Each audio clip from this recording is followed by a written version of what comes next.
93 FM. Radio.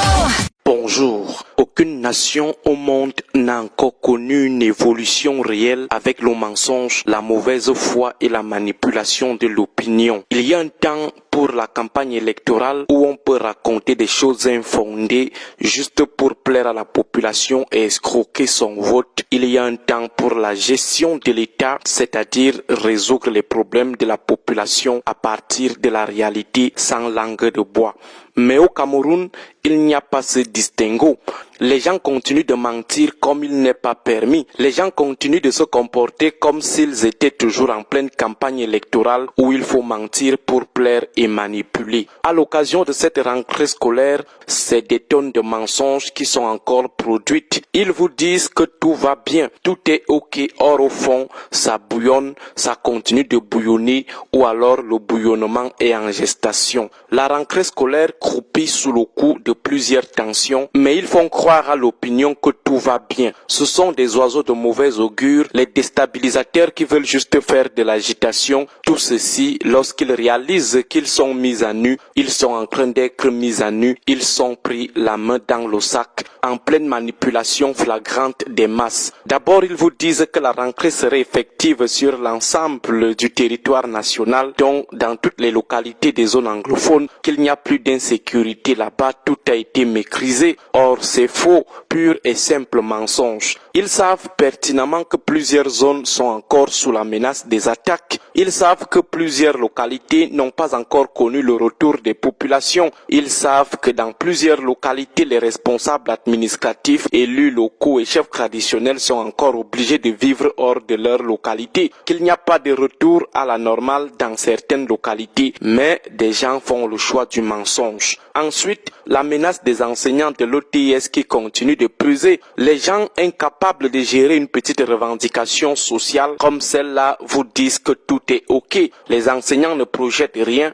La reprise serait effective partout. Tous les enseignants seront en salle tout en joie. Le président de la République a fait ci, il a fait ça, il est monté, il est descendu. Pourtant, de gros menteurs, manipulateurs, parce qu'à la réalité, les enseignants de l'OTS ont maintenu leur mot d'ordre de grève et comptent boycotter de manière passive cette rentrée avec l'opération École morte. Ils comptent être tous en noir. Contrairement à la grosse manipulation de ceux qui veulent toujours tromper, les partisans du tout va bien, pourtant il y a péril. Les enseignants qui souscrivent au mouvement de contestation et de revendication OTS sont déterminés. Et ces gens le savent depuis. Au lieu de prendre toutes les mesures pour décompresser, désamorcer la tension, ils sont restés insensibles, indifférents, en attendant la menace de grève pour raconter des inexactitudes après. Le 25 août dernier, le Premier ministre a déchargé le préavis de grève du Bureau national de coordination du mouvement OTS, avec des signatures des enseignants identifiables. Depuis lors, en lieu et place d'une réponse,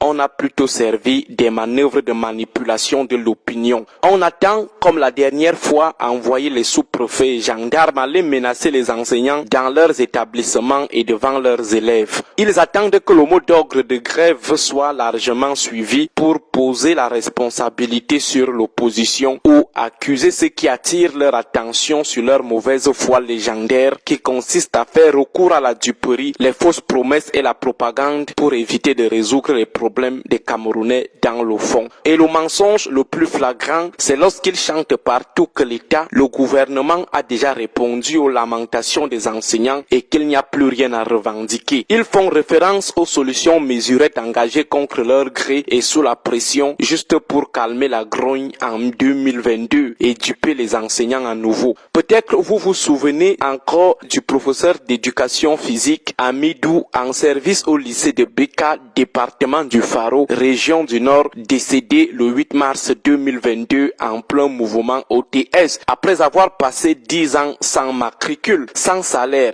Est-ce que vous savez que jusqu'ici, il n'est pas rentré dans tous ses droits malgré tout le tapage médiatique de ces gens? Certains de ses collègues ont dû organiser une quête afin que ses enfants puissent être inscrits cette année. Et la grosse ruse de ces gens, c'est la manipulation de la progressivité. Dès qu'ils ont déjà dit progressivement, considérez que vous venez d'être arnaqué, que vous venez d'être frappé. Où est la promulgation du statut de l'enseignant révisé? C'est dans la progressivité. Où est le paiement effectif et total du complément salarial mensuel? C'est aussi dans la progressivité. Où sont les rappels relatifs aux avancements et reclassements des enseignants? Là-bas, c'est un autre au niveau de la progressivité. Entre-temps, l'État doit encore l'argent des rappels des avancements aux promotions de 1980.